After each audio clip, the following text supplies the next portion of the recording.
Ya. Jangan membeda-bedakan satu action.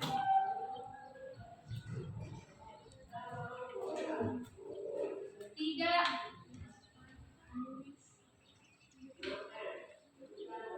membeda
salam sejahtera untuk kita semua.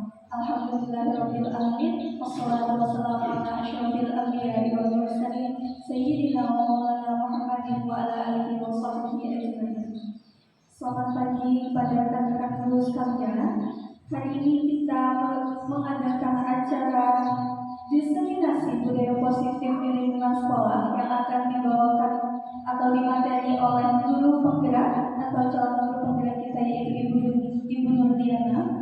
Dalam hal ini, untuk menghemat waktu, marilah kita sama-sama membuka kegiatan kali ini dengan mengucap basmalah.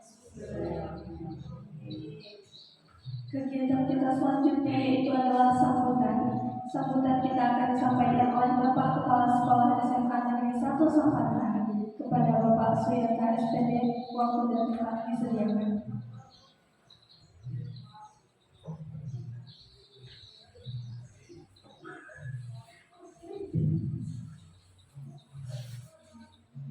Bapak Ibu, sebelum sedikit lagi sambutan kita sampaikan, kita jangan sampai kalah dengan siswa ya. Kalau siswa kita suruh bikin dia kita harus dia juga. Jangan kalah, ya. Kalau saya sebut nanti SMA Negeri 1 Sampana, oke, yes, oke. Jawabnya jangan oke ya, oke, yes, yes. Kita ya, karena kita sebut dengan SMA 1 Sampana. Oke, yes. Oke? SMA 1 Sampana. Semangat. Senang sekali saya. Assalamualaikum warahmatullahi wabarakatuh. Terima kasih untuk Bapak dan Ibu yang sudah meluangkan waktu di sini.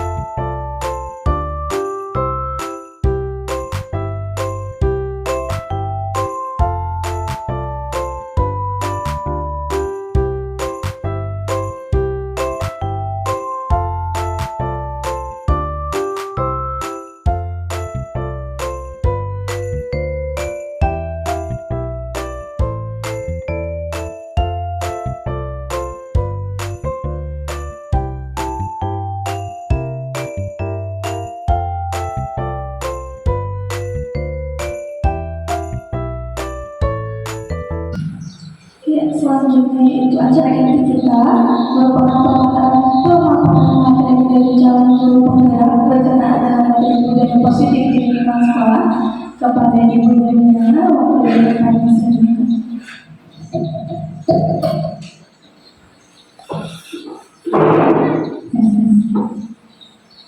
Assalamualaikum warahmatullahi wabarakatuh. Waalaikumsalam warahmatullahi wabarakatuh.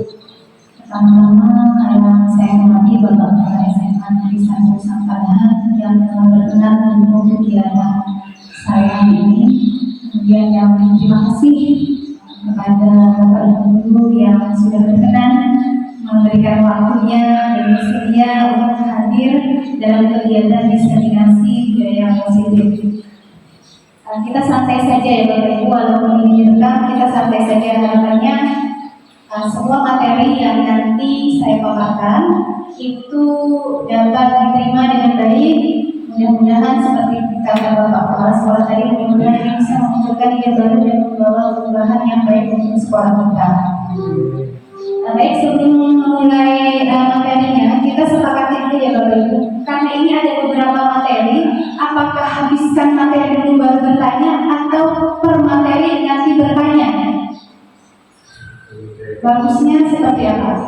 Kesepakatan kita per materi dulu. Jadi per materi habis nanti bertanya, kemudian lanjut ke materi berikutnya nanti bertanya, supaya siapa tahu ide pertanyaan atau ide yang itu bisa langsung disampaikan di situ ya Bapak Ibu. Baik. Yang akan saya sampaikan di sini adalah tentang budaya positif di sekolah. Ini adalah pertanyaan pengantinnya dulu. Menurut Bapak Ibu, setuju atau tidak setuju? Hukuman dapat mendisiplinkan anak. Pemberian hukuman dengan hal positif seperti membaca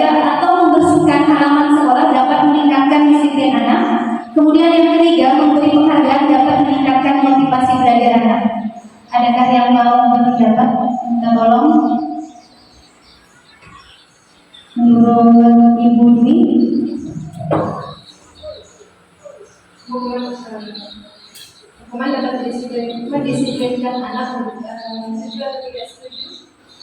Setuju. Yang nomor 2?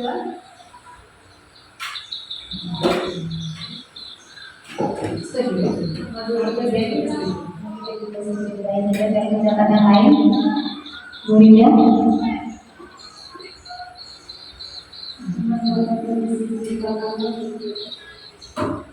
Tidak setuju.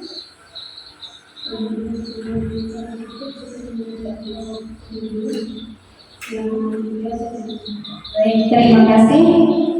Jadi dari jawaban Bu tadi, Bu Dwi setuju ketiganya, Bu Rida tidak setuju untuk yang pertama. Baik, kita akan lihat materinya ini adalah materi tentang hukuman dan penghargaan. Silakan Bu Rida lanjutkan. Kemudian disiplin positif dan nilai-nilai kebajikan universal. Pertanyaan tadi akan terjawab ketika materi selesai ya, Bapak Ibu. Nah, kita akan berkegiatan dulu berpasang-pasangan. Silakan cari pasangannya masing-masing.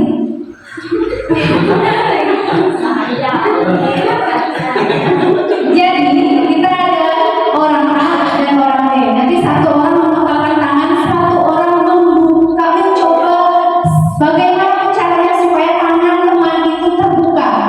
Jadi anggapannya seperti ini Bapak Ibu.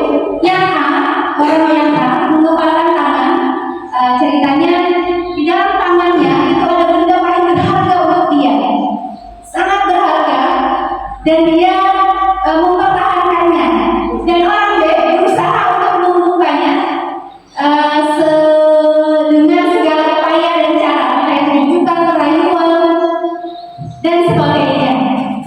Ya, silakan diperhatikan Bapak Ibu berpasang-pasangan, tentukan pasangan masing-masing. Nanti saya akan meminta Anda yang bisa berhasil putuskan siapa yang mau menggenggam, siapa yang mau mencoba membuka.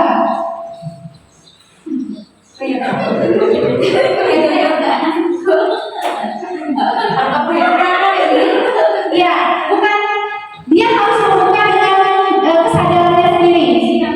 Jadi misal saya sebagai orang yang merayu, misalnya Bu Rida yang diam ya, Bu Rida bisa Bu Rida membuka genggamannya? Tidak bisa. Ayo Bu Rida, nanti kalau membuka saya kasih ya. Aku tidak bisa buka. Apa yang harus saya lakukan agar Bu Rida bersedia membuka tangan Bu Rida misalnya? Harus misalnya seperti ini, dan menurut saya itu saya mampu memenuhi, saya iakan. Intinya apapun caranya, baik dengan ancaman, paksaan, rayuan, bagaimana caranya supaya terbuka. Dan si yang A yang menggenggam itu berusaha mempertahankan karena itu adalah hal penting, hal berharga baginya.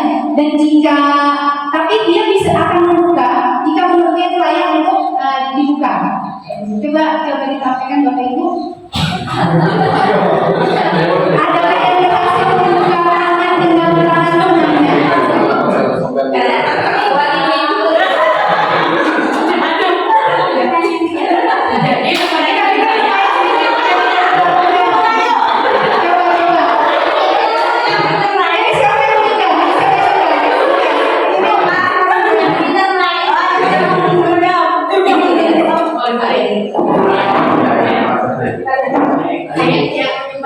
Oke, ya. Anda menggenggam sebelah mana? Karena apa itu isinya? Hati. Hati atau hati sini ya? Oh, hati kamu. Oke. Coba lihat ya. Tangan kamu yang kamu bilang. Bagus sekali ya. Hati ya. Di mana tuh kamu bias? Ada di genggaman. Kira-kira siapa yang bisa membuka hati kamu? Tergantung orang. Coba bias. Jempol kamu seperti saya atau tidak? Oh iya kan? Lingkar kamu juga cantik ini Bu. Beda. Sama aja paling kiri. Coba berhias. Coba sekarang apa yang menjadi bingung juga ya. Bilokan cowok itu bukan ya? Makanya kalau saya adalah cowok bisa ya? Jadi mereka di saya. Iya.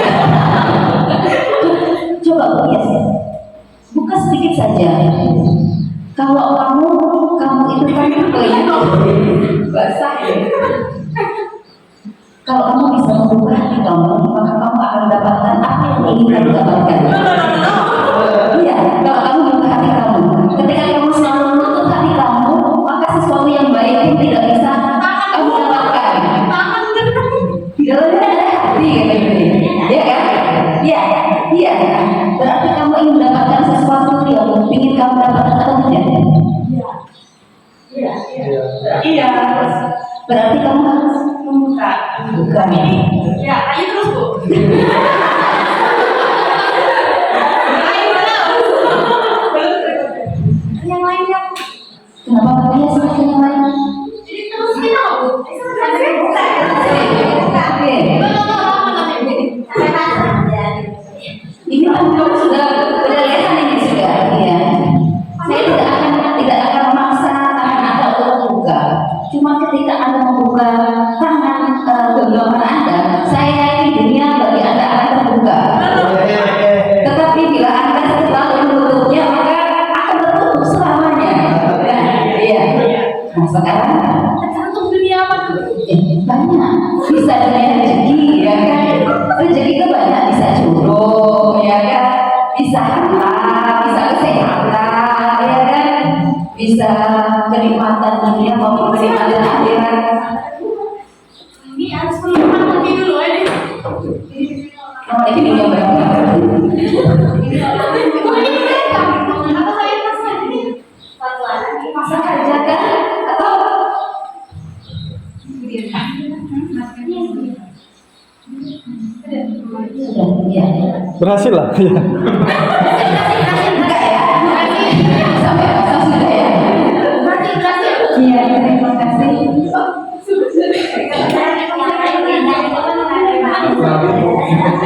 Kalau ini lagi,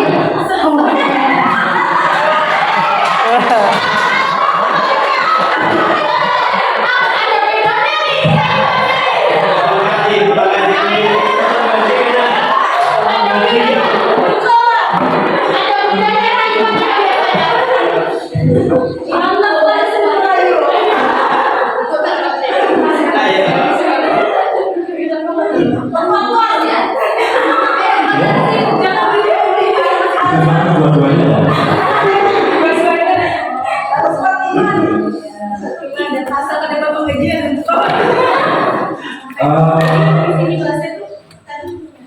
Bismillah.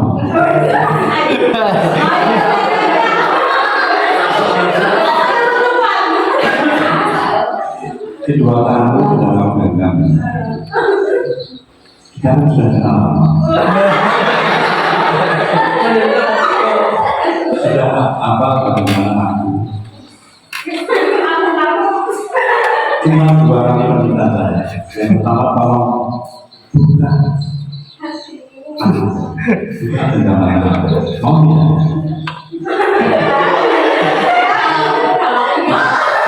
Bismillah. If I want to remind, if I want you open ini permintaan terakhir sebenarnya untuk akan kita lagi. Kamu mau membuka tangan atau disertai hampir kali.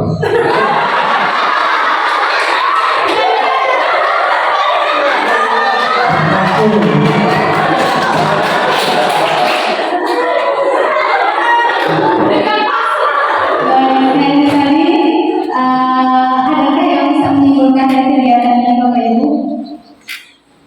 Ya silakan Bu. Menurut saya, gitu ya, dari kegiatan tersebut sangat bagus sekali.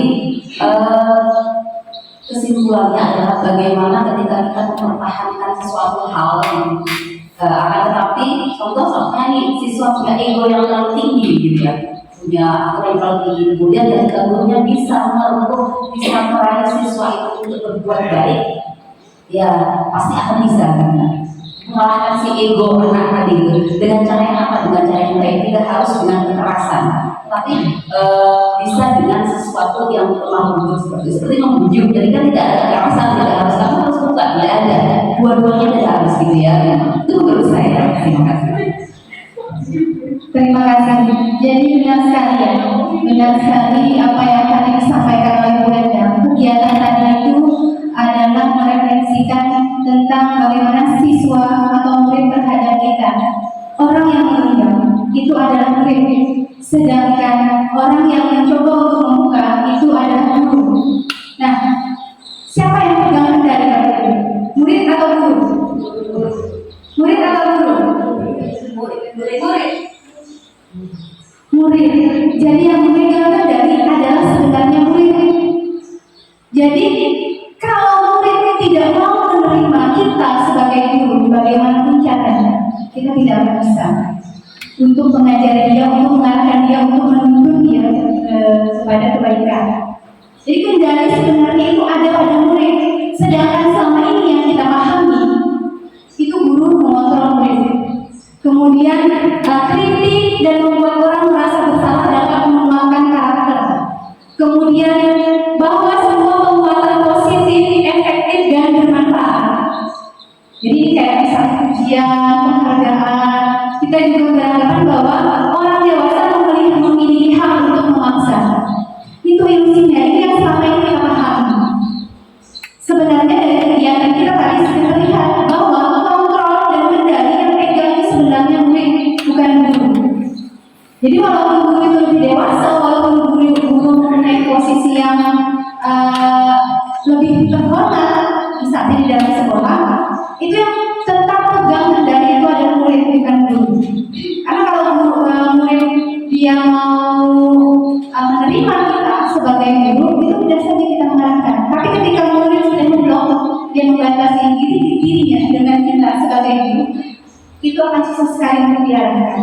Itu ya Bapak Ibu. Kemudian ini perubahan paradigma, stimulus respon dan teori kontrol atau teori pilihan. Ini yang selama ini kita lakukan, stimulus respon. Kita berikan stimulus, kita mengharapkan respon. Sedangkan harapannya dalam budaya positif kita pakai teori kontrol atau pilihan. Di sini perbedaannya, kalau stimulus respon kita mencoba mengubah orang agar berpandangan sama dengan kita. Tapi kalau teori kontrol kita berusaha memahami pandangan orang lain tentang dunia. Jadi harus kita lihat siswa itu pandangannya apa. Bukan pandangannya kita harus sama searah dengan siswa, bukan. Kemudian perilaku dilihat sebagai suatu kesalahan. Tapi semua perilaku itu memiliki tujuan kalau tidak dikontrol. Jadi perilaku baik dan buruk itu punya tujuan. Kemudian orang lain bisa mengontrol saya kalau stimulus respon. Tapi kalau dia kontrol hanya ada yang bisa mengontrol diri Anda. Kayak tadi kan praktek membuka tangan. Kalau dia tidak membuka apapun yang dilakukan oleh Bu Endang, rayuan dan sebagainya, kita tidak bisa dibuka. Karena dia yang pegang kendali. Orang lain tidak bisa mengontrol. Saya bisa mengontrol orang lain. Kalau di teori kontrol, Anda tidak bisa mengontrol orang lain. Ini kebalikannya tadi. Pemaksaan ada pada saat rujukan gagal. Contoh ya. Kolaborasi dan konsensus menciptakan pilihan-pilihan baru. Jadi ini diharapkan dalam budaya positif itu akan bisa terlaksana kalau kita berkolaborasi. Apa kolaborasi itu tidak akan terlaksana? Susah sekali. Model berpikirnya menang kalah kalau stimulus respon. Tapi kalau teori kontrol itu model berpikirnya menang-menang. Jadi kalau hubungannya guru dan murid itu guru menang, murid menang. Ini disiplin positif. Dan ini yang akan kita pelajari. Yang pertama ini disiplin, makna disiplin. Kemudian semua perilaku memiliki tujuan yang tadi saya sampaikan. Ini ada teori motivasi, mengapa orang melakukan. Kemudian ini 5 posisi kontrol. Ini akan kita pilih, kita lihat, kita cermati apakah di manakah kita berada. Kemudian yang ini 5 kebutuhan dasar manusia. Kemudian yang ini nanti berhubungan dengan segitiga institusi dan nilai-nilai kebajikan. Selanjutnya, ini teorinya ya Bapak Ibu. Disiplin berasal dari kata bahasa Latin disciplina yang artinya belajar. Makna asal katanya berkonotasi dengan disiplin diri dari murid-murid. Kemudian disiplin diri membuat orang menggali potensinya menuju sebuah tujuan. Apa yang dia hargai itu makna asal disiplin. Tapi yang kita pahami, yang terjadi di lapangan, makna kata disiplin telah berubah menjadi sesuatu yang dilakukan seseorang pada orang lain untuk mendapatkan kepatuhan. Ini yang terjadi di lapangan. Kecenderungan umum adalah menghubungkan kata disiplin dengan ketidaknyamanan, bukan dengan apa yang kita hargai atau pencapaian suatu tujuan mulia. Jadi yang terjadi di lapangan yang ini adalah asal mulanya disiplin ini menghargai diri sendiri. Kemudian nilai-nilai kebajikan universal, sifat-sifat positif manusia yang merupakan tujuan mulia yang ingin dicapai setiap individu. Nilai-nilai tersebut bersifat universal dan lintas rasa, suku, bangsa, agama maupun latar belakang. Kemudian setiap perilaku atau perbuatan memiliki suatu tujuan. Kita memakai ini ya, akhir kontrolnya Dr. William Blazer. Kemudian mengaitkan nilai kebajikan yang diyakini seseorang, maka motivasi intrinsik akan terbangun sehingga menggerakkan motivasi dari dalam untuk dapat mencapai tujuan yang mulia, tujuan mulia yang diinginkan. Iya, dosen. Jadi seperti yang tadi disampaikan ketika upacara oleh Bu Reda, motivasinya harus dari dalam diri siswa. Motivasinya harus dari dalam diri siswa. Itulah tadi juga disampaikan Bapak Kepala Sekolah bahwa motivasi itu harus datang dari dalam diri siswa, bukan karena pemaksaan, bukan karena ada peraturan, ada konsekuensi. Diharapkan budaya positif ini muncul karena ada motivasi intrinsik dari dalam diri siswa. Nilai-nilai kebajikan, karena kita pakai kurikulum merdeka, nilai-nilai kebajikan itu banyak ya Bapak Ibu di dunia ini, dari macam-macam ahli sudah merumuskan. Yang kita ambil ini yang paling lengkap, yang paling bagus, dan paling cocok untuk budaya timur kita. Ada 5 ini. Ini nilai kebajikan yang ada dalam profil belajar Pancasila. Jadi ada bertakwa pada Tuhan Yang Maha Esa dan berharap mulia, mandiri, bernalar kritis, berkebinekaan global, bergotong royong, dan kreatif.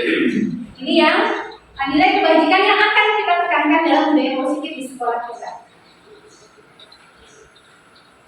Sampai di sini mengenai kegiatan kita tadi, apakah ada yang mau ditanyakan terlebih dulu atau kita bisa lanjut ke materi yang selanjutnya mengenai disiplin positif? Tidak ada ya? Silakan Bu Hendri. Mau tanya aja, tadi kan masalah disiplin itu ya. Ya. Mungkin kalau tidak salah tadi Anda mengatakan bahwa ada teori restitusi kan, segitiga restitusi kan? Ya, Bu. Oh ini kan? Ya, belum sampai kita. Jadi nanti bagaimana cara kita memecahkan masalah siswa. Lanjut, ini kita teori motivasi. Nah, teori motivasi atau perilaku manusia. Jadi motivasi itu sebenarnya nilai-nilai atau sikap, kebiasaan yang digunakan seseorang untuk mencapai tujuan tertentu. Ini ada yang intrinsik, ada yang eksternal, ada yang internal. Nah, selama ini motivasi perilaku manusia yang terjadi di lapangan untuk menghindari ketidaknyamanan hukuman. Terus apa yang akan terjadi apabila saya tidak melakukannya? Itu motivasinya eksternal ya. Dengan kalau dikaitkan dengan murid kita, mereka kebanyakan melakukan ini. Motivasi mereka untuk mendapatkan imbalan dari orang lain atau institusi. Apa yang akan saya dapatkan apabila saya melakukannya? Ini yang agak baiknya. Jadi kalau siswa-siswa yang baik, yang mereka incarannya ini kan, misalnya kalau ranking 1 dapat poin plus, dapat hadiah, mungkin dapat hadiah lagi dari wali kelas. Nah, tapi yang diharapkan dalam budaya positif, ada yang ini. Jadi mengapa siswa melakukan sesuatu yang baik, mematuhi keyakinan-keyakinan yang terbentuk di dalam sekolah, itu tujuannya untuk menghargai diri sendiri. Kemudian saya akan menjadi orang yang seperti apa bila saya melakukannya. Ini yang kita akan temukan dalam budaya positif di sekolah. Jadi yang Ki Hajar Dewantara, merdeka menurut Ki Hajar Dewantara, merdeka itu artinya tidak hanya terlepas dari perintah, akan tetapi juga cara buat memerintah diri sendiri.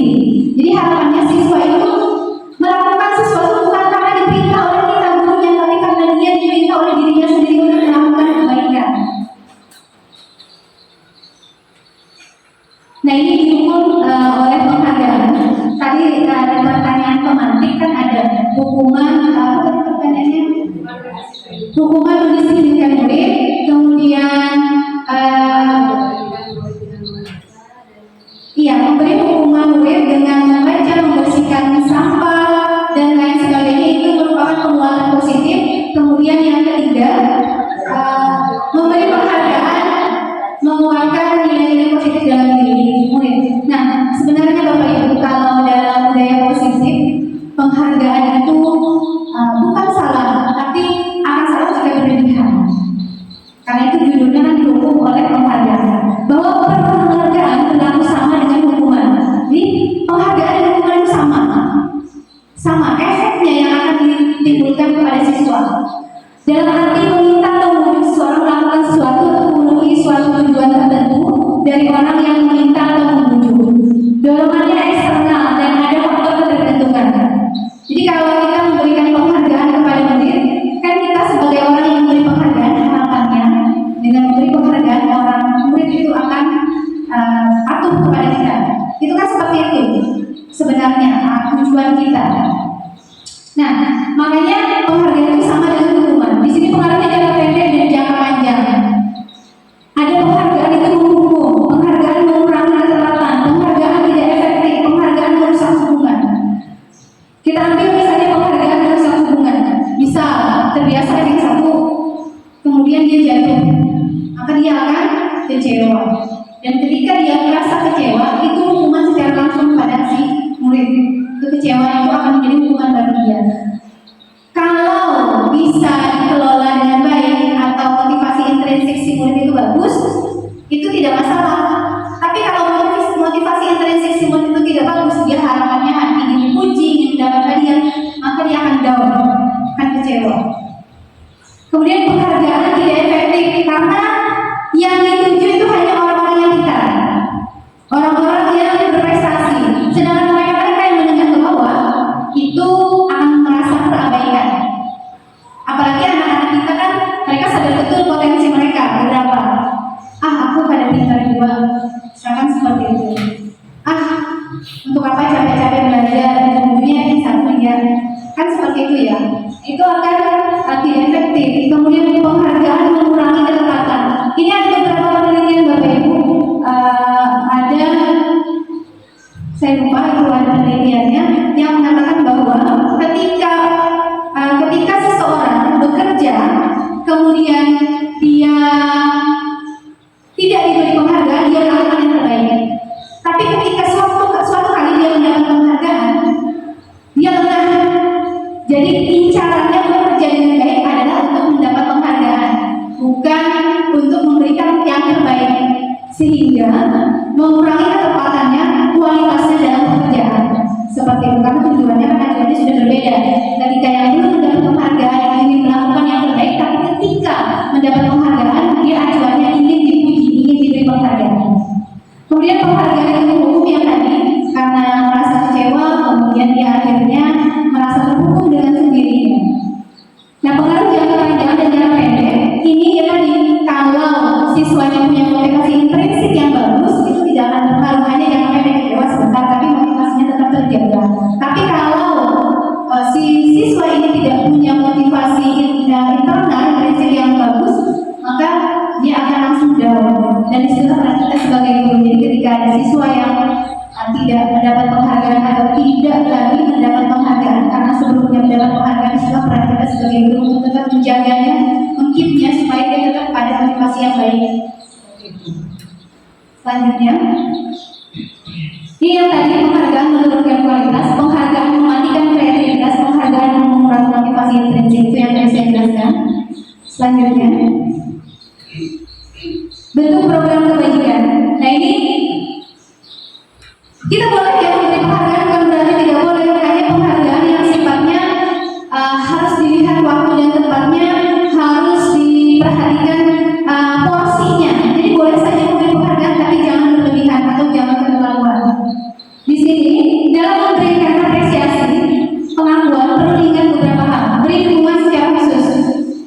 Jadi ketika ada siswa yang berprestasi, yang bagus tingkah lakunya, maka guru itu harus memberikan penguatan supaya dia akan terus melakukan yang baik. Jadi tapi dukungan secara khusus, dukungan beri pengakuan secara pribadi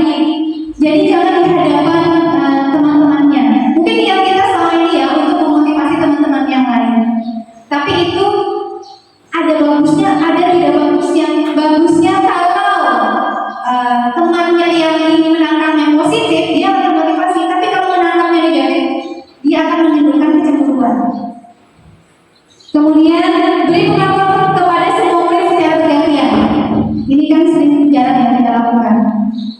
Beri pengakuan secara konsisten dan fokus pada proses bukan hasil. Jadi kalau dalam pembelajaran yang penting dia hadir, dia mengerjakan tugas, mau nilainya bagus atau tidak, harapannya bagus ya Bapak Ibu. Tapi prosesnya dia mengikuti secara keseluruhan, adabnya bagus, itu sudah bagus. Jadi tidak hasilnya yang dilihat. Nah ini contoh apresiasi. Dia membacanya, kemarin saya perhatikan rasa empati besar sekali pada saat menolong murid baru di kelas kita. Atau misalnya saya menghargai kepedulian pada saat kamu membantu teman-temanmu di tugas kelompok. Terima kasih untuk rasa tanggung jawabmu pada saat kamu memungut kertas-kertas yang berserakan di lantai. Ini sepele Bapak Ibu, tapi ini akan sangat berarti bagi siswa. Apresiasi kecil seperti itu. Kita sering sering mempertanyakan kenapa kok setiap kali acara anak-anak itu sangat sulit untuk tepuk tangan, anak-anak itu sangat sulit untuk mengapresiasi teman-temannya yang maju ke depan. Karena kita mungkin saja saya pribadi itu jarang mengapresiasi tindakan-tindakan kecil murid kita. Atau misalnya ketika mereka melakukan kebaikan kita abai untuk mengapresiasi. Padahal ketika kita melakukan penguatan positif, memberikan apresiasi setiap kali melihat siswa melakukan kebaikan, itu akan bagus. Itu akan menimbulkan budaya positif. Seperti itu. Baik, nah kita berkegiatan nanti Bapak Ibu silakan diberikan pendapatnya. Ini ada silakan Bapak Ibu untuk memilih mana yang hukuman, mana yang konsekuensi. Saya bacakan, mencatat 100 kali di dalam buku kalimat.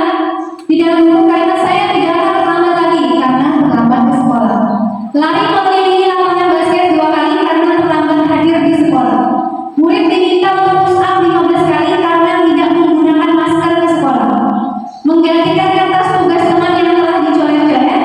Membersihkan tumpahan air di meja tulis karena tersenggol pada saat belajar.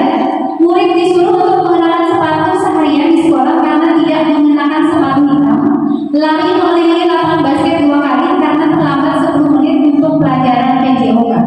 Baik, saya akan memintakan pendapat atau jawaban dari Bapak Ibu. Kita mulai dari Isma dulu. Ini salah satu. Mana yang hukuman? Kalau menurut saya, yang pertama itu yang mencatat 100 kali dalam buku kalimat itu termasuk dalam jenis hukuman.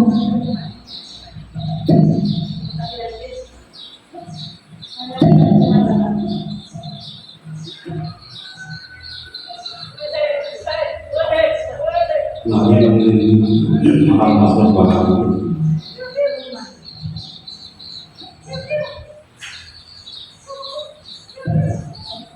Murid diminta untuk push up 15 kali karena tidak menggunakan masker di sekolah. Menurut saya itu hukuman. Ada konsekuensi Bapak Ibu.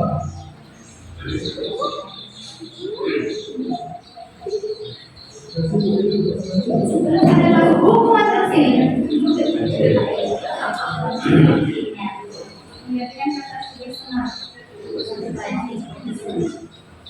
Menggantikan kertas tugas teman yang telah dicoret termasuk konsekuensi.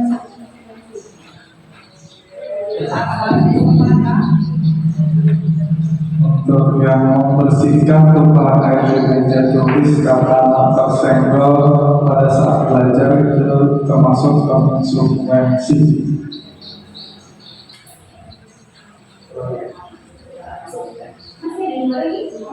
Oleh disuruh untuk mengenakan sepatu seharian di sekolah karena tidak mengenakan masker.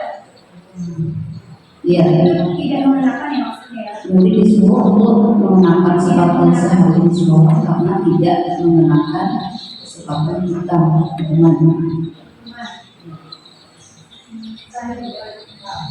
Lari mengelilingi lapangan basket 2 kali karena terlambat 10 menit untuk pelajaran PJOK hukuman. Baik, silahkan dilanjutkan saya. Apakah jawaban Bapak Ibu sudah benar? Nah, jadi beberapa sudah benar ya dari yang terakhir ini. Ya, jadi berarti Bapak Ibu sudah paham perbedaan antara hukuman dan konsekuensi ya. Ada yang bisa menyimpulkan apa itu hukuman dan konsekuensi? Kemudian ini hukuman, perbedaan hukuman dan konsekuensi. Sesuatu yang menyakitkan harus terjadi. Hukuman itu menyakitkan dan harus terjadi. Membuat anak sakit fisik maupun hati untuk jangka waktu yang lama. Hukuman. Anak membenci kedisiplinan. Paksaan. Mau tidak mau kan ya, hukuman itu harus paksaan. Mendorong anak menyakiti diri sendiri. Konsep diri yang buruk karena dia dihukum, dia marah. Anak belajar untuk menyembunyikan kesalahan karena dia merasa kalau dia membuat kesalahan akan dihukum, maka dia akan menyembunyikan kesalahannya. Marah, rasa bersalah, dipermalukan, merasa tak dihargai. Ini hukuman. Kemudian konsekuensi, sesuatu yang harus terjadi, membuat anak merasa tidak nyaman dalam jangka waktu pendek. Anak menghargai disiplin, stimulus dan tanggapan, mendorong anak agar mudah menyesuaikan diri. Konsep diri yang baik, anak belajar untuk mematuhi peraturan. Kehilangan hak, dibuat tidak nyaman, diasingkan untuk sementara waktu. Ini perbedaan antara konsekuensi dan hukuman. Kita lanjutkan ke slide sebelumnya. Nah, kenapa ini hukuman? Karena tadi saya tidak akan terlambat lagi, dia menulis 100 kali karena dia terlambat ke sekolah. Ini kan anak dipaksa, mau tidak mau harus membuat tulisan itu jadinya hukuman, menyakiti anak, dia capek tangannya 100 kali, kita saja mungkin tidak mau. Kemudian lari mengelilingi lapangan basket 2 kali karena terlambat lagi di sekolah, itu juga hukuman. Kenapa ini hukuman? Karena tidak ada hubungannya antara lari mengelilingi lapangan karena terlambat di sekolah. Itu bukan konsekuensi yang tetap, bukan hukuman yang tetap, itu dianggap sebagai hukuman. Kemudian yang mana yang konsekuensi? Mengganti kertas tugas teman yang telah dicoret-coret. Karena dia salah sudah dicoret-coret, maka dia ganti dengan yang baru. Itu konsekuensi. Karena ini maka harus ini. Dan kalau konsekuensi seperti itu. Dan itu biasanya sudah diketahui sudah disepakati. Kemudian yang ini membersihkan supaya air di meja tulis karena tersenggol pada saat belajar. Ini juga konsekuensi. Nah yang ini, kenapa ini konsekuensi? Kenapa? Karena dilakukan pelajaran PJOK. Dia lari lapangan basket 2 kali karena terlambat pada PJOK ini. Biasanya sudah disepakati dengan guru olahraganya. Seperti itu. Lanjutnya. Terus. Nah ini yang hukuman. Jadi kalau kita mau anak-anak kita sukses menurut teori William Glasser, maka yang kita lakukan adalah konsekuensi dan restitusi. Paling bagus memang restitusi. Ya akan kita bahas. Nah, mengapa? Karena kalau hukuman ini sesuatu yang menyakitkan harus terjadi, tidak nyaman untuk murid atau anak untuk jangka waktu panjang. Korban mendapat keadilan, ya kan? Kalau misalnya dia berkelahi yang menjadi korban itu akan mendapat keadilan. Murid atau anak akan tersakiti. Perilaku pasif agresif meningkat. Jadi bisa jadi kalau hukuman ini kalau di sekolah-sekolah yang di luar sana ya di kota, ketika guru menghukum murid itu bisa jadi di jam-jam terakhir atau pas pulang itu ganti sepeda motor gurunya kempes. Itu alhamdulillah di sekolah kita tidak ada. Sistem tidak akan berjalan bila murid tidak takut karena hukum ini menakuti murid. Berlaku hanya pada sebuah institusi 30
Sebelum kita ke restitusi, ada yang mau ditanyakan dulu mengenai hukuman, penghargaan dan konsekuensi. Atau jelaskan juga Pak Ibu? Alhamdulillah kalau sudah jelas, kita lanjut ke restitusi. Nanti boleh tidak bertanya. Restitusi adalah proses penciptaan kondisi bagi murid untuk memperbaiki kesalahan mereka sehingga mereka bisa kembali pada kelompok mereka dan karakter yang lebih kuat. Ini harapannya restitusi. Restitusi juga merupakan proses kolaboratif yang mengajarkan murid untuk mencari solusi untuk masalah mereka dan membantu murid berpikir tentang orang seperti apa yang mereka ingin menjadi dan bagaimana mereka harus memperlakukan orang lain. Ini restitusi tujuannya. Selanjutnya, 9 ciri restitusi. Yang pertama, bukan untuk menebus kesalahan, namun untuk belajar dari kesalahan. Kemudian memperbaiki hubungan. Yang ketiga, tawaran, bukan paksaan. Kalau hubungan tadi paksaan, kalau restitusi itu lebih kepada tawaran. Restitusi menuntut untuk melihat ke dalam diri. Restitusi mencari kebutuhan dasar yang mendasari tindakan. Restitusi diri ada cara yang paling baik. Restitusi fokus pada karakter bukan tindakan. Restitusi fokus pada solusi, bukan mencari siapa yang salah. Restitusi mengembalikan murid yang berbuat salah pada kelompoknya. Nah, sampai sini ada yang mau ditanyakan? Ya, silakan Pak Ibu. Mungkin kayak gini, kemudian ada pertanyaan ibaratnya misalnya hukuman sama restitusi apa yang restitusi itu kalau dari segi waktu ya paling enggak kalau hukuman itu di tempat dan ada banyak uang waktu guru. Sedangkan restitusi itu anggapannya seperti halnya kita membuka tangan tadi itu 1 kali nggak bisa, 2 kali, 3 kali, 4 kali mungkin setelah sebulan, 2 bulan, 3 bulan masih belum terbentuk karakternya. Itu mungkin kami bisa kita sedikit motivasi atau gambaran atau kata-kata apa gitu sekiranya bahwa memang restitusi ini bagus gitu lah, semangat kami seperti apa supaya tidak melakukan hukuman lagi. Sedikit motivasi mungkin. Ya baik, terima kasih Bapak Ibu Kak ini atas pertanyaannya. Jadi pertanyaan itu pernah ditanyakan pada elaborasi konsep pada saat saya Google Meet video conference dengan instruktur. Jadi pertanyaannya kurang lebih sama. Pertanyaannya adalah jika siswa melakukan kesalahan kemudian kita restitusi, dia melakukan kesalahan lagi, apakah akan direstitusi lagi? Sementara paling cepat itu langsung dihukum, selesai masalah, langsung subset, langsung di tempat seperti itu. Ya kan kurang lebih seperti itu ya Pak. Nah, menurut instruktur beliau adalah kepala sekolah di Sekolah Insan Harapan di Bogor. Mereka sudah menerapkan restitusi. Jadi restitusi ini memang benar tidak bisa sekali dan itu memerlukan waktu. Jadi ketika siswa melakukan kesalahan, kita lakukan restitusi, pengulangan, dan memang itu penting sekali ada BK-nya sebenarnya. Tapi apakah kalau tidak ada BK-nya kita tidak bisa melakukan kegiatan tindakan restitusi? Tidak juga, karena menurut yang diceritakan pengalaman instruktur ya, kata beliau, ketika kita melakukan restitusi bisa anak itu melakukan kesalahan, ketika saya yang melakukannya, maka saya melakukan restitusi. Tapi restitusi itu tidak hanya dilakukan oleh saya kepada si anak, tapi oleh semua guru. Jadi pada kesempatan yang lain, kan pasti kita semua guru pasti ketemu dengan si anak itu ya. Maka pada saat itu diberikan lagi penguatan semua guru. Jadi satu anak itu mendapatkan restitusi dari semua guru. Seperti itu. Dan makanya itu tadi bahwa budaya positif ini tidak bisa dilakukan sendiri, tidak bisa dilakukan seorang itu, hanya harus berkolaborasi oleh seluruh keluarga sekolah. Jadi tantangannya memang itu, dan solusinya adalah kesabaran kita dalam membina murid kita. Jadi ketika mereka salah, kita restitusi, salah lagi, itu restitusi lagi. Bahkan kadang yang membuat masalah kan orangnya itu saja ya, tidak semuanya. Masih ada lah anak kita yang bagus, yang baik. Jadi bisa kita fokus ke anak yang itu. Jadi direstitusi tidak hanya oleh wali kelas dan tidak hanya oleh guru yang mendapati dia bermasalah, tapi sekolah. Jadi ketika misalnya sedang bercakap, penguatan banget. Kalau restitusi itu santai ya, jadi bisa ya. Kenapa kamu kemarin terlambat? Ini bu, kan biasanya tidak terlambat. Bisa kita puji dulu. Biasanya kan tidak terlambat. Dia akan menyebutkan alasannya. Terus supaya tidak terlambat lagi harusnya seperti apa? Karena anak-anak SMA ya, begitu gampang restitusinya. Mereka kita suruh berpikir, bisa suruh kita suruh mencari solusi. Tapi kamu sudah SMA, kamu yang bagus seperti apa? Dia akan memberikan jawaban dia. Dan itu berkali-kali dilakukan oleh semua guru. Ya ibarat batu yang dimiliki air terus-menerus itu juga akan berkembang sama dengan kita. Jadi kuncinya di sini adalah kesabaran guru. Setelah itu saya rasa sama jawaban mau instruktur, mau narasumber dari mana, kuncinya ketika kita menjadi seorang guru itu kesabaran. Dan itu memang susah dilakukan. Itulah tantangan kita. Itu ya. Ada lagi, kita lanjut ke keyakinan kelas. Ya. Nah, budaya positif itu dimulai dari keyakinan kelas Bapak Ibu. Mengapa tidak peraturan saja? Mengapa harus keyakinan kelas? Karena keyakinan kelas itu adalah nilai-nilai yang dipercaya oleh murid yang positif sifatnya, dan itu memotivasi secara internal, bukan eksternal. Mengapa kita memiliki peraturan harus menggunakan helm bila mengendarai kendaraan roda 2? Mengapa kita memiliki peraturan 3M menggunakan masker, mencuci tangan dan menjaga jarak 1,5 meter? Mengapa kita memiliki peraturan datang tepat waktu pada saat mengikuti pelatihan?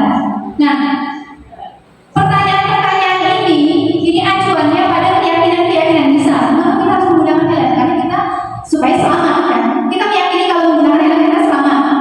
Atau seumpama jika terjadi apa-apapun kita masih bisa ada safety-nya. Kan kita yakin itu ya. Kemudian mengapa kita memiliki peraturan 3M?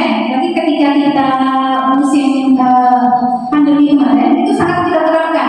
Karena supaya kita sehat, supaya kita selamat dari ancaman virus. Kemudian mengapa kita memiliki peraturan harus datang tepat waktu pada saat mengikuti pelatihan? Karena kita merasa malu kalau kita terlambat. Dan itu keyakinan-keyakinan itu yang diharapkan tumbuh kepada murid kita seperti itu. Makanya menggunakan keyakinan kelas. Nah, ini peraturan kelas Bapak Ibu. Kita mulai dari peraturan kelas. Kita sudah ada peraturannya masing-masing kan ya. Kita ada punya peraturan sekolah. Peraturan sekolah ini atau peraturan kelas ini dalam budaya positif dia harus berubah menjadi keyakinan kelas. Kemudian ketika keyakinan kelas terbentuk, baru kita masuk ke dalam lingkungan yang positif. Nanti ada keyakinan sekolah, baru bisa budaya positif itu terbentuk. Jadi mulainya dari peraturan. Kita sudah ada peraturan, kita tinggal masuk ke keyakinan kelas. Kemarin saya sudah praktek di kelas 10B untuk melakukan membuat kesepakatan kelas atau keyakinan kelas.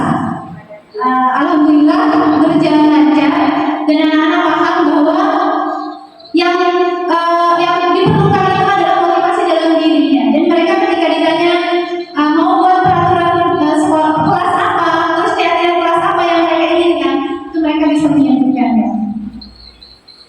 Selanjutnya, nah, yang mana yang merupakan keyakinan kelas dan penerapan? Di sini ada kesepakatan kelas, ada dua-duanya kesepakatan kelas. Mana yang keyakinan kelas?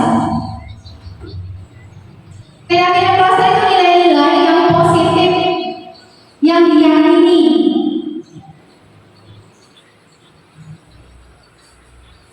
Ada yang mau berpendapat?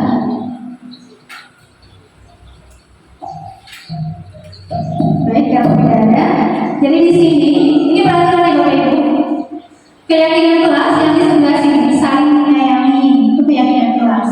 Semangat, saling menghormati, saling menghargai, itu namanya keyakinan kelas.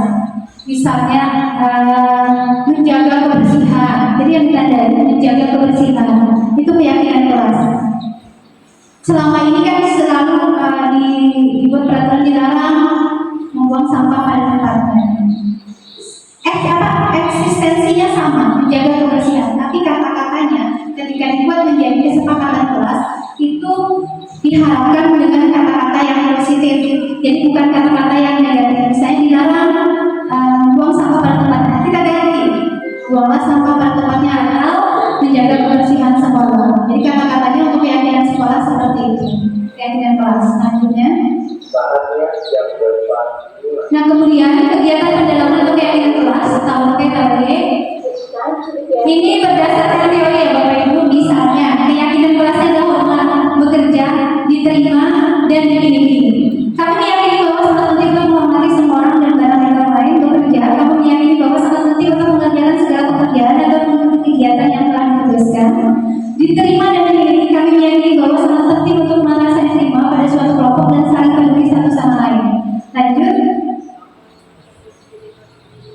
ini yang terdengar, terlihat dan berperilaku. Jadi ketika kita datang tepat waktu, tampaknya seperti datang tepat waktu, tidak tampaknya seperti sering hadir terlambat.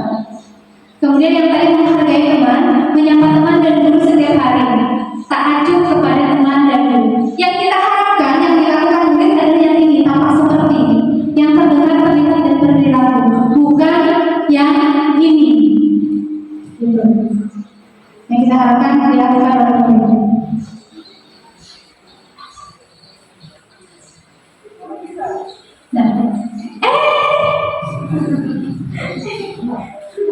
Nah, kita latihan lagi Bapak Ibu, scripting latihan kita biar paham. Selalu kembalikan buku ke tempatnya. Yang kelas siapa?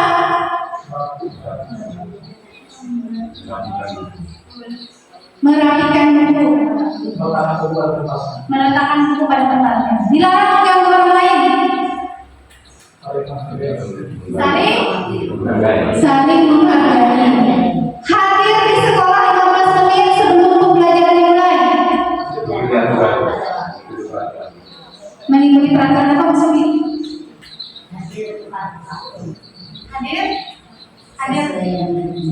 Hadir sesuai dengan yang ditentukan. Dilarang melakukan kekerasan. Sopan, bergantian atau menunggu dilarang menggunakan narkoba. Kesehatan dan keselamatan ini.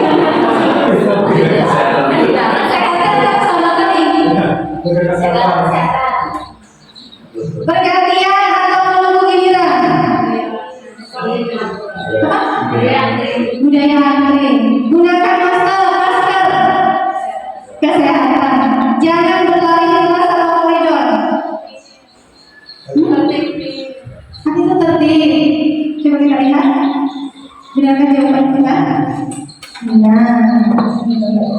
Jadi keyakinan kelasnya yang kita tekankan pada anak selalu memberikan hukuman tempatnya membuat mereka bisa bertanggung jawab.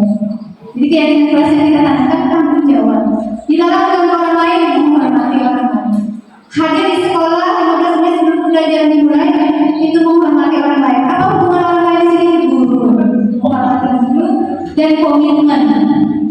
Kemudian dilarang melakukan kekerasan itu keselamatan dan juga menghormati orang lain. Dilarang menggunakan narkoba itu kesehatan.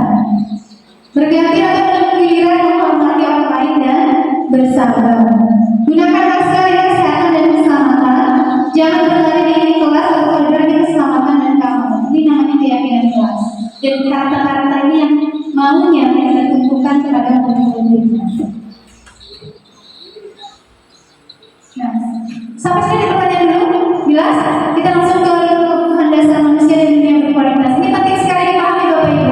Karena setiap perilaku itu acuannya ini, kebutuhan dasar. Ketika kebutuhan dasar kita tidak terpenuhi, maka kita akan melakukan hal-hal yang negatif. Kecuali iman dan takwanya tinggi.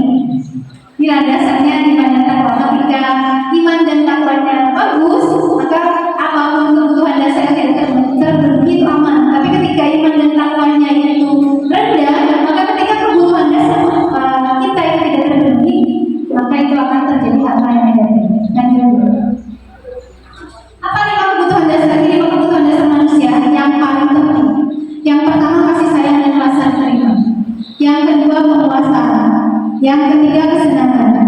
Yang keempat kebebasan. Yang kelima bertahan hidup. Inilah motivasi siswa melakukan tindakan di dalam kelas ataupun di sekolah. Misalnya kebebasan. Ketika kebebasan ini tidak terpenuhi, contohnya apa? Bisa siswa ngantuk, siswa merasa bosan, acuh tak acuh pada saat berperilaku. Bisa jadi kebutuhan dasarnya akan kebebasan itu tidak terpenuhi. Apa maksudnya? Mungkin dia ingin belajar di tempat yang berbeda. Mungkin dia ingin belajar di luar ruangan. Mungkin dia bosan dengan cara mengajar, misalnya berceramah dan sebagainya. Itu kebebasan. Ada misalnya murid senang membuli temannya, itu penguasaan. Dia merasa berkuasa, merasa hebat ketika dapat merendahkan orang lain. Nah, jika kita bisa memenuhi tidak mungkin kebutuhan dasar ini seorang guru, tapi setidaknya kita tahu bahwa ketika anak membuat perilaku yang tidak baik, berarti ada kebutuhan dasarnya yang tidak terpenuhi.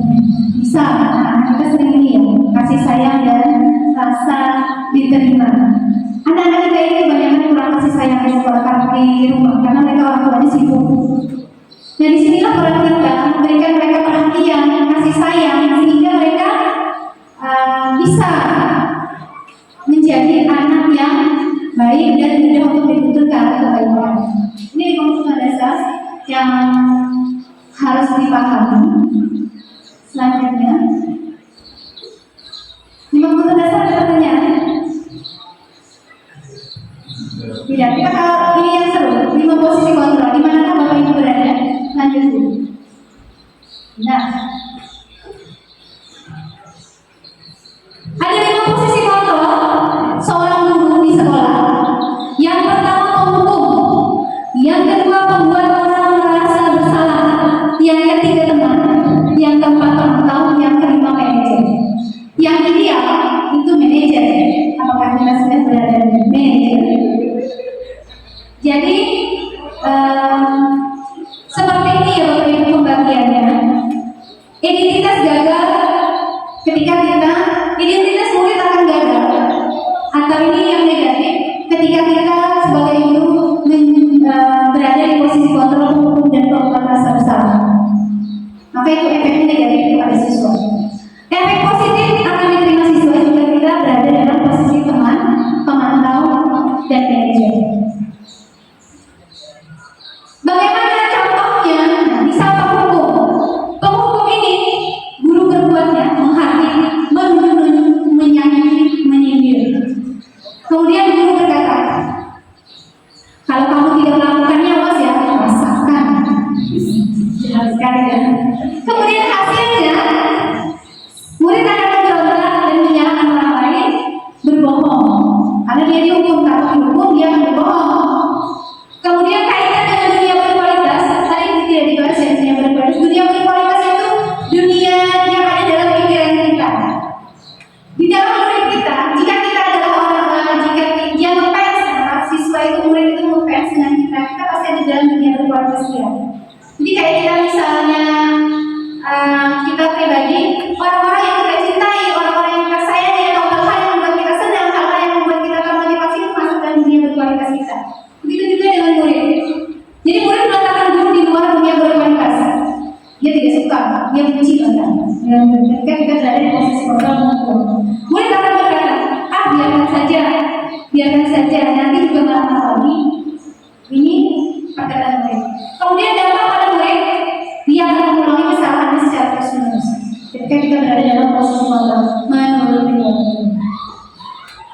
Membuat orang merasa bersalah, dia akan berceramah dan mengatakan seharusnya ibu kecewa. Dia akan mengatakan ini hal-hal yang akan dikatakan. Kamu seharusnya kamu sudah tahu. Ibu lelah sekali mengatakan yang ibu stres. Ini membuat anak-anak akan merasa bersalah ketika dia mendengar kata-kata yang seperti itu. Kemudian sifatnya, hasilnya anak-anak akan memberikan kesalahannya. Dia akan menyangka, dia akan berbohong. Kemudian murid meletakkan guru di dalam dunia berkualitas. Maafkan saya, dia akan berkata maafkan saya. Tapi akhirnya dia akan merasa rendah diri. Dan itu efeknya jangka panjang pokoknya. Kemudian posisi kontrol yang ketiga itu teman. Ini kita ketika berada dalam posisi teman, maka kita akan membuat alasan-alasan untuk murid. Jadi membela murid. Ayolah, lakukan demi ibu. Masa kamu tidak mau? Ingat tidak ibu berbantu? Kata yang seperti ini. Posisi teman. Ayo pak, kasih. Hal yang seperti itu ya. Kemudian hasilnya murid akan tergantung dengan kita. Jadi kita akan mudah mengontrol murid ketika kita berada dalam posisi teman, tapi hanya kita tidak guru lain. Jadi murid akan baik kepada kita, tapi dia tidak akan baik dengan guru lain. Ketika kita berada dalam posisi teman, murid meletakkan guru sebagai orang yang sangat penting di dunia berkualitasnya. Kita akan sangat penting di hati murid ketika kita berada di posisi teman. Saya berpikir bahwa Bapak Ibu teman saya, ternyata begitu. Maka ketika murid akan berkata seperti ini, saya berpikir Bapak Ibu teman saya, ternyata begitu. Ketika kita misalnya tidak sesuai dengan harapannya, dia akan kecewa. Murid dapat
yang bagus, tapi sangat sulit untuk dilakukan. Kita masih belajar. Saya pun juga belajar. Mengajukan pertanyaan-pertanyaan. Yang dilakukan guru adalah mengajukan pertanyaan-pertanyaan. Kemudian guru juga berkata, apa yang kayak ini? Apa yang bisa kau kerjakan untuk memperbaiki masalah ini? Solusinya apa? Kamu maunya seperti apa? Dia akan seperti itu ketika dia melakukan kesalahan. Hasilnya dia akan mengeluarkan pribadi murid. Murid meletakkan dirinya sebagai individu yang positif dalam dunia berkualitas. Jadi dalam dunianya dia merasa berharga, dia merasa dihargai, dia meyakini bahwa dia pantas untuk sukses, dia mampu seperti itu. Bagaimana caranya saya bisa memperbaiki keadaan dan hasilnya mengevaluasi diri, bagaimana cara memperbaiki diri. Anak-anak selalu berpikir bagaimana cara memperbaiki diri. Ini kalau kita memerankan sebagai posisi manajer.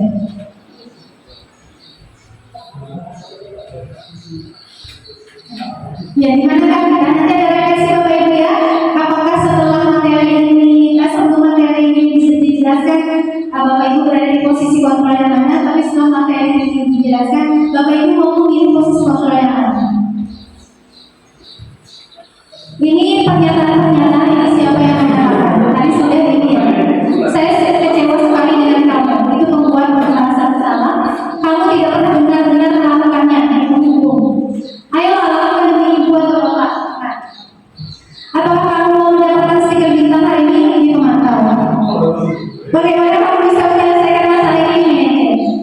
Kamu ini selalu yang paling terakhir untuk umat.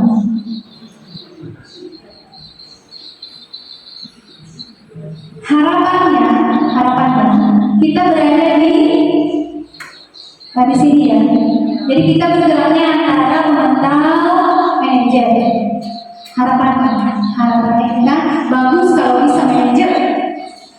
Tapi kalau tidak bisa, beranilah memantau. Jadi kita memberikan konsekuensi. Jika A, maka akan ini.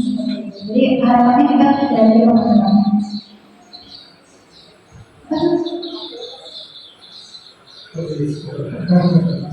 Ini segitiga resolusi yang ditanyakan oleh anak tadi. Silakan.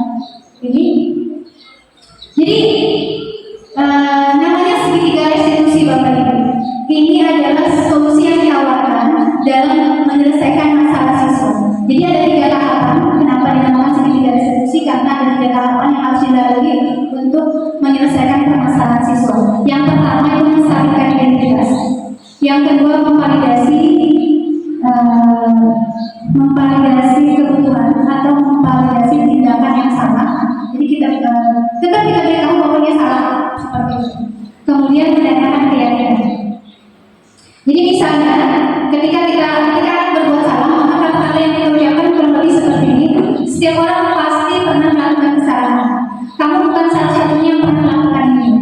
Jadi anak-anak merasa dia tidak satu-satunya orang yang salah, dia merasa tidak gagal, dia merasa baik-baik saja, dia tidak merasa dihukum, tidak merasa tertekan ketika melakukan kesalahan. Jadi ditanyakan dulu ya. Kemudian validasi kebutuhan atau validasi tindakan yang salah. Ketika anak melakukan kesalahan, setelah kita menyatakan ini, kita juga memvalidasi. Kamu tahu bahwa kamu salah? Ya Bu, saya tahu. Ya Pak, saya tahu. Nah, kalau kamu tahu, Bapak atau Ibu mau tanya apa alasan melakukan itu? Tanyakan alasan Bapak Ibu. Karena seperti yang tadi saya sampaikan, anak itu atau murid itu melakukan kesalahan itu karena ada kebutuhan dasarnya yang tidak terpenuhi. Bisa jadi ketika dia datang ke sekolah, dia bangun kesiangan karena malam begadang, lalu tubuh dia bangun buru-buru, dia merasa waktu tidurnya itu belum cukup, harus 8 jam kan Bu. Sedangkan dia tidur jam 12, berarti 8 jam 8 baru bangun. Ada pemahaman yang bisa. Terus kita tanyakan dulu alasannya. Kemudian baru kita arahkan ke keyakinan kita yang sudah disepakati di sekolah bahwa sekolah kita, atau kita tanya langsung, kamu sudah melanggar keyakinan sekolah yang mana atau melanggar keyakinan kelas yang mana. Tapi sebelum itu sudah ada keyakinan-keyakinan yang kita sampaikan, yang kita bentuk bersama siswa. Jadi keyakinan kelas ini Bapak Ibu, keyakinan kelas atau keyakinan sekolah itu tidak boleh dibentuk oleh guru, tapi dibentuk oleh murid berdasarkan hasil curah pendapat. Jadi ketika berdiskusi dengan murid, kalian mau ada apa saja di program, mau keyakinan kelas apa yang mau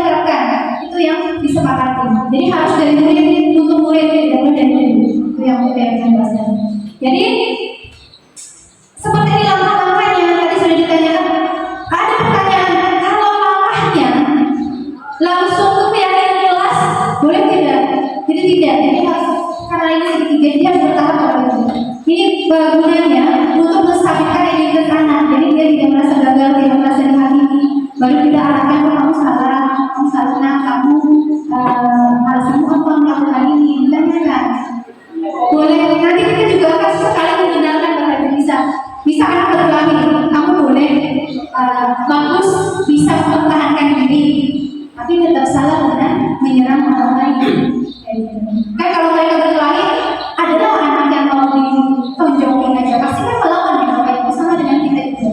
Jadi kita mendengarkan pertahanan dirinya, tapi juga memberikan pemahaman bahwa tidak menyerangnya salah seperti itu. Baru menyatakan mengarahkan pada keyakinan pasti. Nah, ini kata-kata yang bisa dilakukan untuk dikatakan untuk menstabilkan identitas. Berbuat salah itu hal yang manusiawi.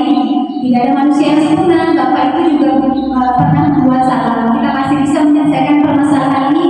Bapak itu tidak tertarik untuk mencari tahu siapa yang benar, siapa yang salah. Bapak itu lebih tertarik untuk menyelesaikan masalah. Jadi kita arahkan untuk menyelesaikan masalah, bukan untuk membuat dia merasa bersalah. Kalau kamu menyalahkan dirimu sendiri terus-menerus, apakah kamu bersikap baik pada dirimu sendiri? Jadi kalau misalnya anak itu kayak kamu soalnya ini, kan ada ya anak-anak yang langsung takut ketika dia ketahuan melakukan kesalahan. Ini tujuannya menstabilkan identitas, kemudian memvalidasi kebutuhan atau validasi tindakan yang salah. Kamu bisa saja kan melakukan hal yang buruk, tapi kamu tidak melakukannya. Jadi kita mengatakan awalnya dulu kayak kita mengatakan kamu sudah bagus, tapi masih tetap harus diperbaiki. Kamu pasti punya alasan mengapa melakukannya. Apa yang penting bagi kamu? Kamu boleh tetap berusaha menjaga sikap itu, tapi tambahkan sikap yang lain yang baik. Ini misalnya sikapnya itu sebenarnya bagus, tapi tidak pada tempatnya. Misalnya, maukah kamu belajar cara lain untuk mendapat yang kamu butuhkan tanpa harus mengukur? Misalnya ini yang rebutan ya. Apakah kamu bisa melakukan dengan lebih baik besok lagi? Lanjut, ini keyakinan. Apa nilai yang kita percaya di kelas atau di sekolah kita? Nilai-nilai yang bersama yang telah kita sepakati. Kelas yang idealnya seperti apa sih? Kamu ingin jadi anak yang seperti apa? Ini pertanyaan-pertanyaan ketika kita ingin memvalidasi keyakinan sekolah kita terkait permasalahan yang dilakukan oleh anak. Apa yang kamu rasakan ketika kamu melakukan itu? Kamu menjadi orang yang seperti apa? Itu kata-kata yang bisa diucapkan. Apakah harus sama dengan itu? Tidak juga Bapak Ibu. Intinya, ketika anak melakukan kesalahan, yang pertama dilakukan itu jangan menyalahkan dulu. Kemudian yang kedua, ditanya alasannya. Kenapa dia melakukan itu? Pasti ada alasannya. Mungkin anak itu tidak ada alasan. Kalau dia menjawab sembarangan, berarti dia sungkan atau takut untuk mengatakan alasan sebenarnya. Kemudian baru kita arahkan, kalau sudah tahu alasannya, maka di sana kita memasukkan nilai-nilai apa yang ingin kita masukkan kepada anak. Apa yang salah, apa yang benar, menurut keyakinan sekolah kita atau keyakinan kita. Kalau ini sudah habis, boleh juga seperti ini Bapak Ibu ya. Ini intervensi 30 detik. Intervensi ini bisa membantu murid kembali ke tujuan semula dengan cukup singkat dan dengan cara konfrontatif. Pertanyaan-pertanyaan juga biasanya ditemukan oleh seorang pemantau atau manajer. Ini yang dia lakukan, pertanyaan-pertanyaan yang sering diucapkan oleh manajer atau pemantau. Apa kamu ingin berbuat lebih baik? Apakah saat ini kamu sudah menjadi orang yang sedang kamu inginkan? Apakah kamu bisa mengubah kegiatan perilaku kamu saat ini menjadi sikap yang lebih membantu? Apakah wajar membuat kesalahan? Bisakah kita memperbaikinya? Apa yang kamu lakukan saat ini sudah sesuai atau oke? Kapan kamu siap untuk mulai? Peraturannya apa? Sepertinya kamu punya masalah. Saya bisa bantu apa? Saat ini kamu seharusnya berbuat apa? Apa yang bisa saya bantu agar kamu bisa melakukannya? Apakah saya bisa bantu kamu agar dapat segera mulai? Apakah tugas kamu saat ini? Bagaimana kamu ingin diperlakukan pada kegiatan ini? Bisakah kamu melakukannya? Apa yang kamu inginkan? Terus peraturannya apa? Ini kata-kata intervensi 30 detik yang bisa diucapkan ketika kita memilih posisi kontrol pemantau atau manajer. Karena yang disarankan itu pemantau dan manajer ya Bapak Ibu, jadi kata-kata yang sebagai teman itu tidak pernah suka. Saya rasa, nah ini refleksi. Nanti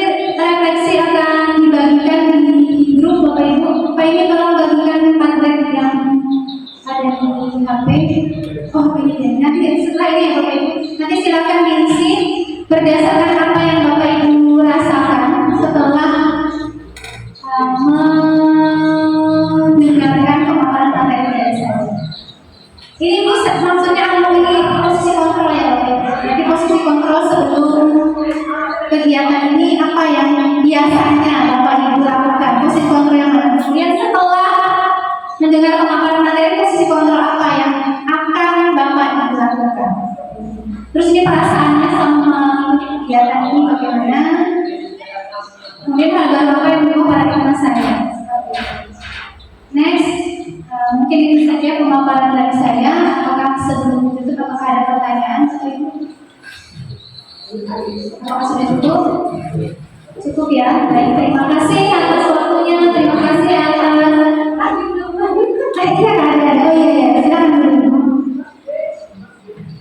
Terima kasih atas waktunya. Pertanyaan saya mengenai keyakinan kelas. Keyakinan kelas tadi Anda menyebutkan dari murid untuk murid. Biasanya keyakinan kelas kalau saya pribadi biasanya di awal permulaian pembelajaran kita bikin keyakinan kelas. Tapi di lapangan saya mendapatkan anak-anak ini siswa susah untuk berpendapat. Kadang ketika membuat keyakinan kelas mereka terserah saja untuk mengumpati. Itu bagaimana cara supaya anak itu berani untuk mengungkapkan pendapat. Terima kasih. Ya, terima kasih atas pertanyaannya.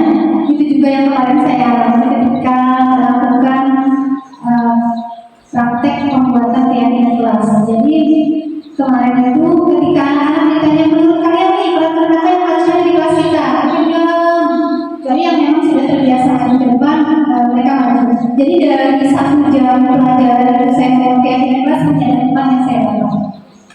Karena yang lain itu hanya diam saja. Jadi asumsi saya pada saat itu yang pertama, mungkin mereka belum paham peraturan apa yang harus ada di dalam kelas. Karena kadang-kadang Bapak Ibu ketika kita belum mengalami, kita belum tercetus ide peraturan apa yang harus ada. Kadang-kadang seperti itu. Anak-anak belum memahami gambaran tentang peraturan itu secara keseluruhan. Jadi alangkah baiknya sebelum kita membuat peraturan, kita memberikan contoh-contoh. Mungkin kita sebutkan beberapa hal yang menurut kita harus ada di dalam kelas. Jadi memang itu dari murid, tapi kita tetap bisa mengarahkan Bapak Ibu yang harus ada. Misal ketika masuk harus mengucapkan salam, ketika mau izin keluar harus mengangkat tangan. Hal-hal yang seperti itu sepele karena bagi anak-anak hal-hal yang seperti itu sepele. Padahal itu pembiasaan yang sangat bagus untuk dilakukan setiap harinya. Tapi bagi mereka karena dilakukan setiap hari, itu mereka jadinya menganggap itu sepele, itu bukan peraturan, itu sudah kebiasaan. Dan mereka menganggap itu tidak harus dituliskan seperti itu. Dan disitulah peran kita untuk menerapkan. Kita masukkan semuanya. Coba bayangkan dari kalian masuk, ini peraturan apa nih yang harus kita masukkan dalam keyakinan kita. Misal ketika masuk sepatu harus ditaruh di rak sepatu, masuk dalam keadaan bersih dan rapi, kelas sudah harus rapi. Jadi kita arahkan supaya anak-anak bisa membayangkan peraturan apa saja yang harus ada di dalam kelas. Nanti kalau peraturannya sudah ada, kita ubah ke keyakinan kelas. Karena peraturan kelas berasal dari peraturan kelas yang kata-katanya dipositifkan. Jadi peraturan kelas diubah jadi kesepakatan kelas. Jadi misalnya peraturan kelasnya jangan letakkan sepatu sembarangan. Maka kesepakatan kelas jangan letakkan sepatu di tempatnya. Jadi keyakinan kelas yang diharapkannya adalah keteraturan atau tertib atau kerapian seperti itu. Jadi memang itu perlu ada tantangan sendiri ya. Saya sudah mengalami waktu membuat keyakinan kelas. Jadi dari 1 jam ke 4, dan itu tidak mengakomodir semua kebutuhan kelas sebenarnya. Itu hanya sebagian saja. Dalam peraturan kelas itu banyak ya, dari kita masuk sampai kita siswa itu istirahat atau keluar itu banyak sekali peraturan yang harusnya dipatuhi oleh murid atau siswa di dalam kelas. Seperti itu. Jadi harus kita tetap mengarahkan, tapi dari berasal dari pemikiran mereka kita mengarahkan saja. Seperti itu. Dan alangkah bagusnya ketika ini memang dilakukan, kayak kita kan ada peraturan poin-poin kita tempel di kelas. Jadi ketika kita membuat keyakinan kelas itu ada buat posternya itu ditempel di kelas supaya selalu ingat. Dan keyakinan kelas ini harus kata-kata yang mudah diingat anak, familiar, yang gampang, yang kalau bisa singkat-singkat saja. Itu supaya mereka mudah paham, mudah ingat, dan mudah melakukan. Itu untuk keyakinan kelas. Ada lagi? Berarti keyakinan kelas itu Bu ya, umpamanya nih kan kalau wali kelas nih sudah membuat kesepakatan dengan anak, apa itu sudah termasuk dengan keyakinan kelas atau harus guru per guru saya kata pelajaran punya keyakinan kelas sendiri gitu? Sebenarnya bagusnya satu untuk semua ya Bapak Ibu, karena nanti khawatirnya itu beda-beda.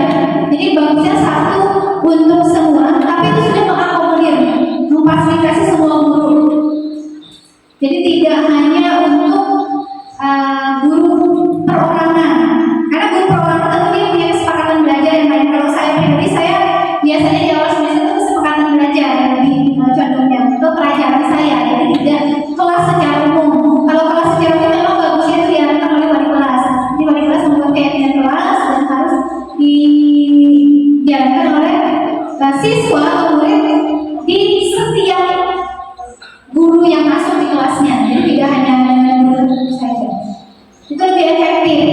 Jadi nanti dari beberapa keyakinan kelas yang ada, nanti kalau sudah jalan nih keyakinan kelas saya, kemudian kita membuat keyakinan sekolah. Ada lagi?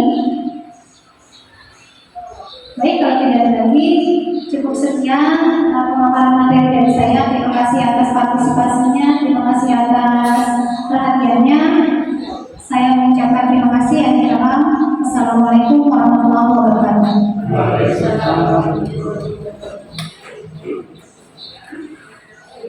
Ya, kami ucapkan terima kasih banyak kepada pelajar hari ini, Ibu Diana, atas materi yang sangat menarik dan juga bermanfaat ini. Selanjutnya kita lanjutkan kepada acara pembuatan materi dari Bapak Kepala SMA Negeri 1 Sampanahan kepada Bapak Suyanta, waktu dan tempat saja.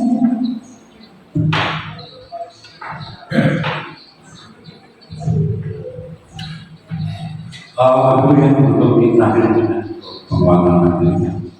Setelah kita mendengarkan tadi banyak sekali paparan yang disampaikan, kita jadi mengetahui bahwa kita mendidik anak itu tidak cuma mendidikan kecerdasan, tetapi membangun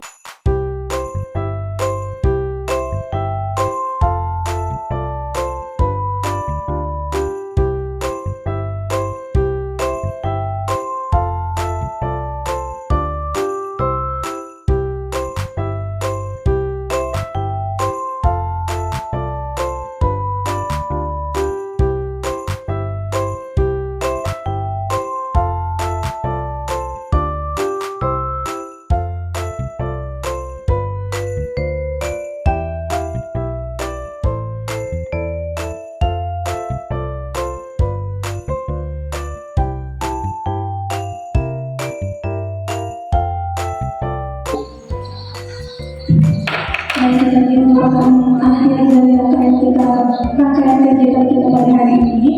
Untuk itu, marilah sama-sama kita tutup kegiatan kita hari ini dan mengucap hamdalah. Alhamdulillah. Saya Maksudin Hijah, selaku pembawa acara, mengucapkan banyak terima kasih dan mohon maaf apabila ada kesalahan. Saya akhiri. Wassalamualaikum warahmatullahi wabarakatuh.